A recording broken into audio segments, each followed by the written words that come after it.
नमस्कार दोस्तों आपने कल के दिन देखा होगा कि कैसे डाउ जोन्स 0.5% डाउन रहा।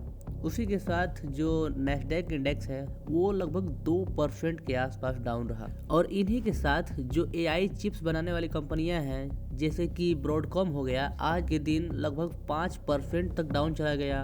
अगर हम बात करें ओरेकल की तो लगभग 5.5% ये भी डाउन था।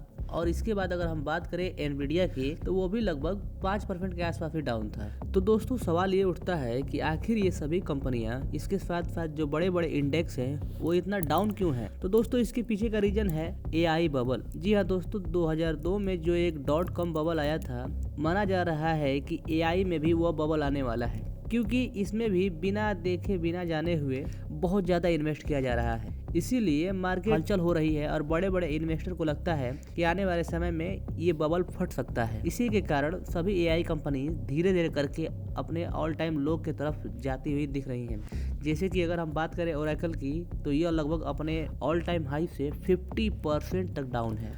देन आगे अगर हम बात करें तो 19 दिसंबर 2025 को एप्स्टीन फाइल को रिलीज किया जाएगा। कुछ लोगों को पता ही नहीं चल रहा होगा कि ये एप्स्टीन फाइल क्या है। तो दोस्तों इसके बारे में मैं आपको थोड़ा सा जानकारी दे देता हूँ। दोस्तों यह एक ऐसी फाइल है जिसके अंदर दुनिया के सबसे पावरफुल और रईस लोगों के गलत कारनामों की लिस्ट है। और इसमें बताया जा रहा है कि इंडिया के भी बहुत सारे लीडर्स, अमेरिका के भी बहुत सारे लीडर, यहाँ तक कि डोनाल्ड ट्रंप का नाम भी हो सकता है। लेकिन इसके बावजूद 19 दिसंबर 2025 को जब यह एप्स्टीन फाइल को रिलीज किया जाएगा तब देखने लायक यह होगा कि कहां के कौन कौन से लोग इसमें शामिल हैं। देन अगर आगे नेक्स्ट न्यूज की बात करें हम तो अशोक लेलैंड ने लगभग 1 ट्रिलियन मार्केट कैप को टच कर दिया है। और ये बहुत बड़ी बात है क्योंकि एक और नई कंपनी जो कि 1 ट्रिलियन मार्केट कैप में शामिल हो चुकी है। और आगे अगर हम बात करें एएमसी स्टॉक्स की तो दोस्तों इनमें आज के समय में देखा गया कि इनमें एक छोटी सी रैली देखी गई है। तो दोस्तों इस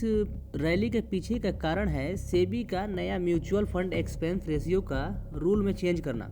क्योंकि दोस्तों रूल में चेंज हुआ है तभी इन अफेड मैनेजमेंट कंपनी में लगभग 7% की तेजी देखी गई है। देन आगे अगर हम बात करें तो इंडिया और ओमान के बीच एक डील साइन हुआ है जिसके अंतर्गत इंडिया और ओमान के बीच जो होने वाले एक्सपोर्ट हैं लगभग 99% एक्सपोर्ट पर 0% टैक्स लगेगा। देन अगर आगे हम बात करें अमेरिका के इन्फ्लेशन के डेटा की तो दोस्तों लगभग इसमें अंदाजा लगाया गया था कि लगभग 3.1% का अमेरिका में इन्फ्लेशन हो सकता है, लेकिन एक्चुअल डाटा जो आया वो लगभग 2.7% का आया, जो कि एक्सपेक्टेशन से कम है। मतलब कि यह अमेरिका के लिए बहुत ज़्यादा फायदा हो सकता है। और इस डेटा को देखकर बड़े बड़े जो इन्वेस्टर हैं वो अंदाजा लगा रहे हैं कि आने वाले समय में अमेरिका में रेट कट हो सकता है, क्योंकि इन्फ्लेशन डाउन है तो रेट कट ऑब्वियसली बात है कि हो सकता है। देन अगर आगे हम बात करें लोकसभा में न्यूक्लियर एनर्जी बिल पास हो गया है।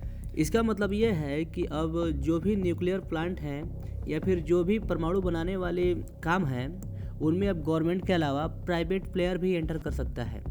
लेकिन इसी के साथ जो ऑपोजिशन है वो बोल रहा है कि इसका गलत उपयोग भी हो सकता है, क्योंकि अगर प्राइवेट प्लेयर के हाथों में इसको दिया जाएगा तो प्राइवेट प्लेयर अपने प्रॉफिट के चक्कर में किसी भी हद तक जा सकते हैं। अब देखने वाली बात यह है कि आने वाले समय में क्या होता है। तो दोस्तों ये थी आज की सभी न्यूज़। मिलते हैं किसी और वीडियो में।